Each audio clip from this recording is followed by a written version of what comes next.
ဝိတ်တန်းတက်ချင်ပေမဲ့သူကြီးကြောင့်ရှောင်းစထရစ်လန်နဲ့ပဲမီဒယ်ဝိတ်ကပတ်ကာကွယ်ပွဲထိုးသက်သွားရဖို့ရှိနေတဲ့ခန်းဆက်မီဒယ်ဝိတ်တန်းရဲ့အချမ်းဆုံးဖိုက်တာနှုတ်ဖြစ်တဲ့ရှောင်းစထရစ်လန်နဲ့ခန်းဆက်ချီမန်ဖက်စတို့ရဲ့ထိတဲ့တွဲဆုံမှုဟာအပြောဆိုတင်မဟုတ်ပဲလူချင်းမှာတကယ်တက်ကြတော့မဲ့အခြေအနေကိုဆက်ရောက်လို့လာခဲ့ပါပြီလက်တလောထွက်ပေါ်လာတဲ့သတင်းတွေကလည်းအတော်လေးကိုစိတ်ဝင်စားဖို့ကောင်းနေပါတယ်အားလုံးပဲမင်္ဂလာပါ Icarus Sport ကနေကြိုဆိုပါရစေခန်းဆက်ဟာဝိတ်တန်းတက်ပြီး light heavyweight မှာစိန်ခေါ်မှုအသစ်တွေကိုလှုပ်ချင်နေပေမဲ့ UFC ဥက္ကဋ္ဌဒနာဝိုက်ကတော့သူ့ရဲ့လမ်းကြောင်းကိုတိတိကျကျပိတ်ပင်တားဆီးလိုက်ပါတယ်ခန်းဆက်ချီမာဗတ်ဟာလက်ရှိမှာ middleweight ချန်ပီယံကပတ်ကိုပိုင်ဆိုင်ထားသူပါသူဟာဝိတ်တန်းတက်ပြီးထိုးသက်ချင်တဲ့ဆန္ဒရှိပေမဲ့ဒနာဝိုက်ကတော့ကပတ်ကာကွယ်ပွဲတပွဲမှမထိုးရသေးပဲဝိတ်တန်းတက်ခွင့်လုံးဝမပေးနိုင်ဘူးလို့အတီးလင်းကြေညာထားပါတယ်ဒါဟာ UFC ရဲ့လှုပ်ထုတ်လုပ်နည်းအရမှန်ကန်တဲ့ဆုံးဖြတ်ချက်လို့ဆိုရမှာပါခန်းဆက်အနေနဲ့ဝိတ်တန်းတစ်ခုကိုစိုးမိုးခြင်းနဲ့ဆိုရင်အဲ့ဒီဝိတ်တန်းမှာရှိတဲ့ထိပ်တန်းစိန်ခေါ်သူတွေကိုအရင်ကျော်ဖြတ်ရမှာပါအခုချိန်မှာ middleweight တန်းရဲ့အနေအရှိဆုံးစိန်ခေါ်သူက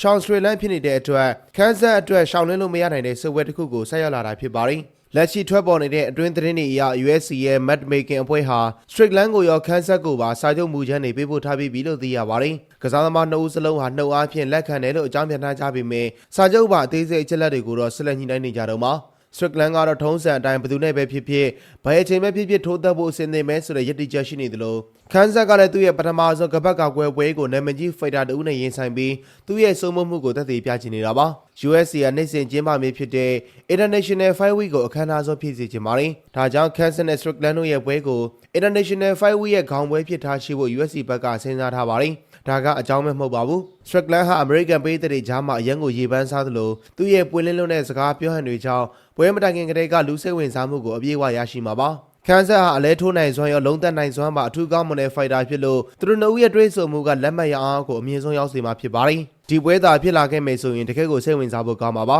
ခန်းဆက်ရဲ့ Wrestling vs Strickland ရဲ့ထိပ်တောင်းတက်ဖန်အားပြိုင်မှုကိုမြင်တွေ့ရမှာဖြစ်ပါတယ်ခန်းဆက်ဟာပွဲစားကလေးကအတင်းဝင်လုံးပြီးမြေပြင်မှာအဆုံးသတ်ဖို့ကြိုးစားမှသိကြပါတယ် Strickland ကတော့ထိပ်တောင်းတက်ဖန်အတော်လေးကိုကောင်းသလိုမတ်တရဲ့ striking ဘိုင်းမှာလည်းအတော်လေးကိုစိတ်ရှည်လက်ရှည်နဲ့အမှတ်ယူတတ်သူပါငါးကြီးပွဲဖြစ်လာမှာဖြစ်တာကြောင့် fighter တွေရဲ့အမောခံနိုင်မှုကလည်းစကားပြောသားနိုင်ပါတယ်ဒါပေမဲ့ခမ်ဆက်ကဒူပလက်စစ်နဲ့ပွဲမှာငါးချီစလုံးကိုချုပ်ကွက်တွေနဲ့အသာစီးရယူကစားပြခဲ့ပြီးသူကငါးချီပွဲတွေမှာလည်းပွဲချီပြည့်တဲ့အထိကောင်းကောင်းကစားနိုင်တဲ့ fighter တယောက်ဖြစ်ကြောင်းသက်သေပြခဲ့ပြီးဖြစ်ပါတယ်။ဒါကြောင့်ဒီပွဲကလည်းပွဲရဲ့နောက်ဆုံးအခြေအနေအထိစိတ်လှုပ်ရှားပွဲစောင့်ကြည့်သွားရတော့မှာဖြစ်ပါတယ်။အချုပ်အားဖြင့်ပြောရရင် Strickland နဲ့ခန်းဆက်တို့ရဲ့ပွဲဟာအခုချိန်မှာနှုတ်ကတိရထားပြီးသားဖြစ်လို့စာချုပ်လက်မှတ်ရေးထိုးဖို့ပဲကြာမှာတော့တယ်။ဒနာဝါရဲ့စီမံခန့်ခွဲမှုကခန်းဆက်ကို middleweight မှာပဲထိန်းထားနိုင်ခဲ့တာကြောင့်ကျွန်တော်တို့ပေးသက်တွေတစ်ပတ်ကတော့တကယ်ကိုကြည်ကောင်းမဲ့ပွဲကြီးပွဲကောင်းတစ်ပွဲကိုမြင်တွေ့ရတော့မှာပါ။ International Fight Week ရဲ့ဇက်ရှိန်ဟာဒီပွဲကြောင့်ပုံမပြင်းထန်လာတော့မှအသေးချပါပဲ။ညီကိုတို့ကရောဒီပွဲသာတကယ်ဖြစ်လာခဲ့ရင်ဘယ်သူအသာရသွားမယ်လို့ထင်ကြလဲ။ဒူပလက်စစ်ကိုကစားပြတဲ့ပုံကြောင့်ခမ်ဆက်ပဲအနိုင်ရသွားပြီးသူ့ရဲ့ကပတ်ကိုပထမ